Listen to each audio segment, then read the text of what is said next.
A continuación, el doctor en Derecho e investigador Gustavo Aguilera Izaguirre procede a disertar sobre el presente y futuro de los derechos humanos.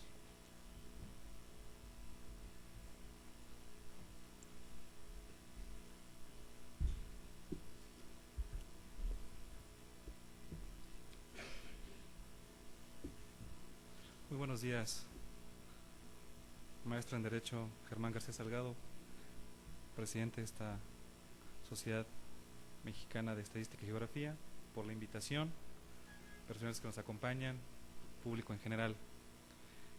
El día de hoy, el tema con el cual yo voy a platicar con ustedes es acerca del presente y futuro de los derechos humanos en México. Quisiera comentar que este tema que voy a abordar, pues lo voy a enfocar básicamente a esos derechos en su clasificación a la cuarta generación, continuando así con lo que ya ha abordado anteriormente el maestro Toledo.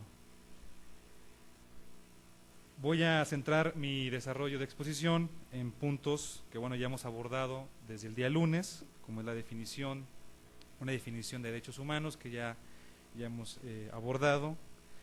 En segundo lugar, la clasificación de estos derechos que también ya han abordado anteriormente.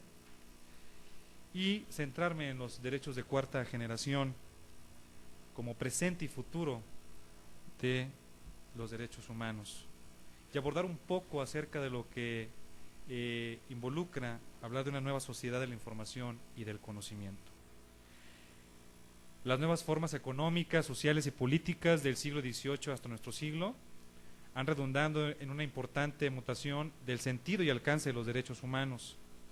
El desarrollo de las sociedades, a lo largo de ellas, aparecen nuevos derechos fundamentales como consecuencia de aparición de nuevas formas de agresión al sistema de derechos humanos. Las transformaciones sociales, la expresión abrupta de conflictos de intereses y las manipulaciones entre áreas de lo público y de lo íntimo establecen nuevos desafíos para el desarrollo y el proceso de positivación de nuevas categorías de derechos fundamentales. ¿Qué son los derechos humanos? Ya hemos mencionado que los derechos humanos, abordando estas dos corrientes, naturalista y positivista, pues nos dicen que por un lado son aquellos derechos inherentes a la existencia misma del ser humano, y por otro lado, y lo comentaba también ya el maestro Toledo, esa idea del positivismo, del reconocimiento por parte del Estado de estos derechos a través del orden jurídico. Afortunadamente, en países como el nuestro, que es México, país democrático, ya también lo mencionaba en su momento el maestro el lunes de la Comisión Estatal de Derechos Humanos, nuestro país, al ser abordado y ser un país democrático, pues tiene esa posibilidad y oportunidad de poder regular derechos humanos, algo que no sucede con otros países cuyo régimen es distinto al democrático. Así, afortunadamente, tenemos una constitución y leyes que, además de garantizar nuestros derechos fundamentales, también lo reconoce.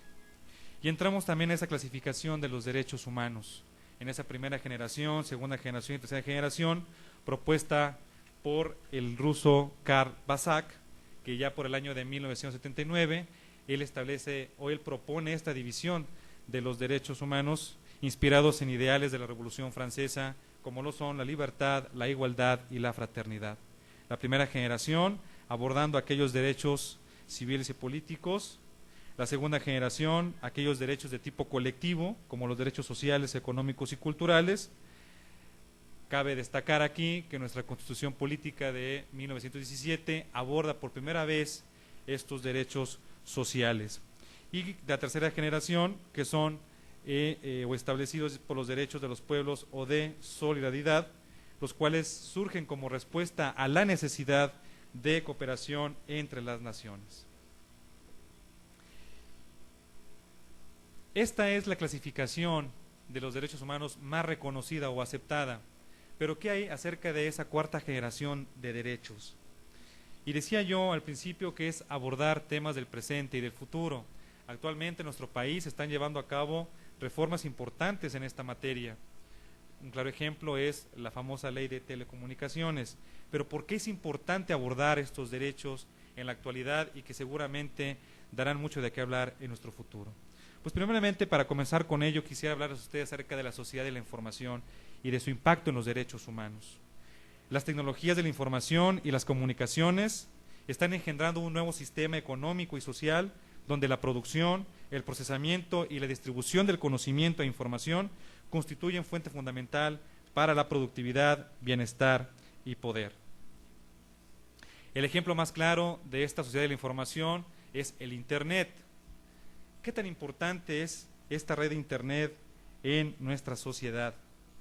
Pues precisamente a través de esto vemos que esta red de redes es aquel servicio de telecomunicaciones en los cuales confluyen diferentes servicios que ayudan a la sociedad a mejorar su calidad de vida. Pero también acarrea problemas que definitivamente afectan a nuestra sociedad. Hace una semana tuve la oportunidad de asistir a un congreso sobre los derechos de los niños, de las niñas y los adolescentes, y una de las mesas abordaba precisamente lo relacionado a las redes sociales, un problema que últimamente ha tenido mucha presencia en nuestra sociedad. Hablar, por ejemplo, de fenómenos como sexting, grooming u otros problemas, se ha visto la necesidad de regular acerca de estos acontecimientos. ¿Cómo ayuda entonces la sociedad la sociedad del conocimiento, de las nuevas comunicaciones? Dice aquí que la sociedad de la información es la constatación de la relevancia que tienen las telecomunicaciones y las nuevas tecnologías en la información como motor de economía, pero no solamente en eso, también entre otros objetivos está el desarrollo social. El proceso de digitalización puede ayudar a elevar los estándares educativos y a mejorar los mecanismos de aprendizaje. Asimismo, también ayuda, por ejemplo, a orientar a la mejora de servicios de salud y a la reducción de la incidencia de enfermedades evitables y muertes prematuras.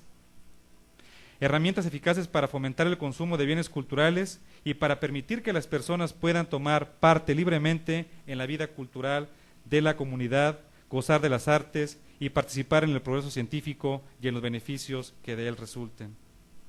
El esfuerzo que supone construir una sociedad de la información del mismo modo puede estar guiado por el objetivo de mejorar la participación en el ámbito público y en el sistema político, como lo acaba de mencionar el maestro Toledo. ¿Cómo ayuda esto? La digitalización de flujos de información y comunicación es terreno fértil para la participación democrática y para incentivar también una mayor legalidad y legitimidad en los asuntos públicos. ¿Qué hay en todo esto en relación a los derechos humanos? El elemento finalístico implícito de estos derechos fundamentales de la cuarta generación los diferencia y hace absolutamente distintos a los de las tres generaciones anteriores, los ya mencionados anteriormente. Por un lado, el uso y aprovechamiento de las tecnologías de información y comunicación como indispensables para satisfacer las necesidades de los individuos, de las comunidades y de la sociedad en general. Por otro lado, el progreso social y económico y bienestar de las personas y de las comunidades como prioridad en las actividades destinadas a construir una sociedad de la información. El acceso universal a las tecnologías de información y comunicación como objetivo de todos los actores involucrados en la construcción de la sociedad de la información.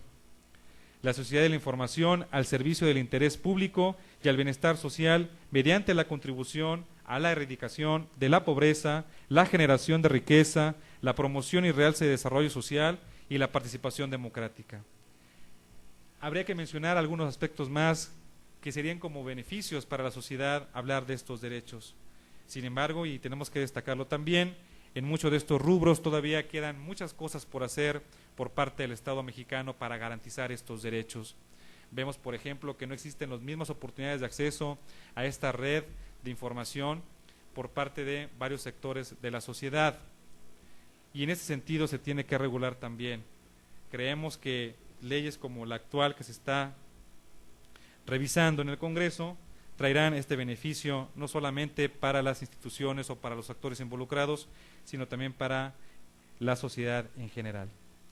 Para concluir, quisiera decir que el espacio digital, la cuarta generación de derechos humanos, comprendería el derecho a la plena y total integración de la familia humana, a la igualdad de derechos sin distingos de nacionalidad y al derecho a formar un Estado y derechos supranacionales.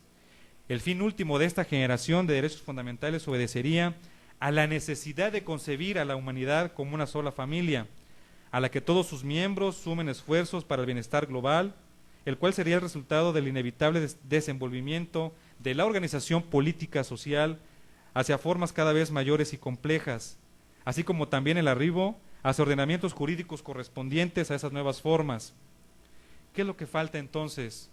Seguramente que actualmente podemos tener la seguridad de que el Estado reconoce ciertos derechos, pero recordemos también que la sociedad, al evolucionar, surgen nuevas conductas que también el ordenamiento jurídico debe de regular y que no se pueden escapar, así para garantizar y salvaguardar los derechos de todo ciudadano. Muchas gracias.